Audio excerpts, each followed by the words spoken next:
आखिर राधा कौन थी? राधा देवी थी या राधा एक आम इंसान थी? क्या वो श्री कृष्ण से दोबारा मिली?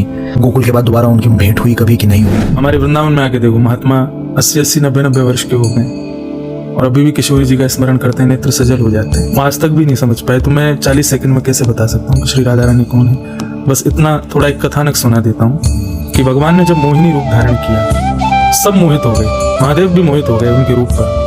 एक बार को तैयार हो गए, बोले पार्वती जी के संग आपको भी रख लूंगा मैं। भगवान मोहिनी ने कहा, अरे मैं हूँ नारायण, तुम मोहित क्यों हो रहे हो? मैं दैत्यों को मोहित करने आई हूँ। नहीं नहीं, तुम मोहिनी मेरी जीवन प्राण हो, मेरे स्वीकार करो। सब मोहित हो गए मोहिनी पे, केवल एक देव मोहित नहीं, और वो थे सूर्य। सूर्य ने मोहिनी को देख के उनका वात्सल्य प्रकट हो गया। वात्सल्य मतलब जैसे बेटा बेटी को देख के होता है। भगवान किसी से नहीं रीझे, सूर्य से रीझ गए और सूर्य को कहा कि मैं आपके मन के भाव से बड़ा प्रसन्न हूँ, आगे द्वापर आ रहा है, मेरा कृष्ण अवतार होगा। उस समय आपके मनोभाव को पूर्ण करने के लिए मैं ही परब्रह्म ही जो कृष्ण बन के आ रहा है, मैं परब्रह्म ही, मेरी अलादनी शक्ति आपके यहाँ पुत्री बन के आई। और वो इतनी सुंदर होगी कि जैसे मोहिनी को देख के देवता मोहित हो गए, ऐसे करोड़ों मोहिनियां भी जिसको देख के मोहित हो जाएंगी। ऐसा रूप धारण करके मैं आपकी पुत्री बन के आऊंगा और आप वृषभानु के रूप में ब्रज में जन्म लोगे। तो वही भानु यानी कि सूर्य, वो वृषभानु बने द्वापर में, और उनके यहाँ वही नारायण की शक्ति, आह्लादनी शक्ति, राधा रानी बन के आई। फिर दूसरी बात, कृष्ण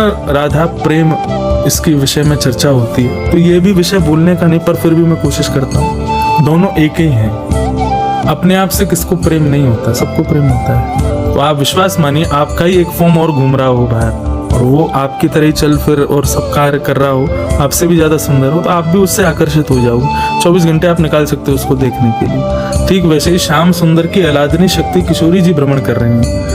जब पहली बार कृष्ण पटरानियों ने द्वारिका से कुरुक्षेत्र जब आए थे, वहां जब उन्होंने राधा रानी का दर्शन किया, तो गई तो 8 थी, पर दर्शन एक ही को हुए, क्योंकि सब मूर्छित होती चली गई, इतनी सुंदर थे दास दासियां। बोले कि भाई दासियां ही इतनी सुंदर हैं, तो स्वामिनी को कैसे देखेंगे। जब रुक्मणी जी ने जब किशोरी जी को देखा, बाहर आई, तो सबने पूछा कैसी है किशोरी जी, राधा रानी, जिनके लिए हमारे श्याम सुंदर इतने व्याकुल रहते हैं। रुक्मणी कहती हैं कि कृष्ण जब स्वधर्मा सभा से थके हारे शाम को जब अपने कक्ष में आते हैं, अपना मुकुट उतारते हैं, अपने घुंघराले केशों को खोलते हैं, अपने वस्त्र आभूषण उतार के रात्रि के सहज वस्त्र पहनते हैं, और अत्यंत थकावट में जब वो लेट जाते हैं, चेहरा बिल्कुल मासूम, और लेटे हुए श्री कृष्ण का वर्ण जो कलर है, कॉम्प्लेक्शन है, वो अगर गोरा कर दिया जाए, समझो राधा रानी से, दोनों में कोई अंतर नहीं।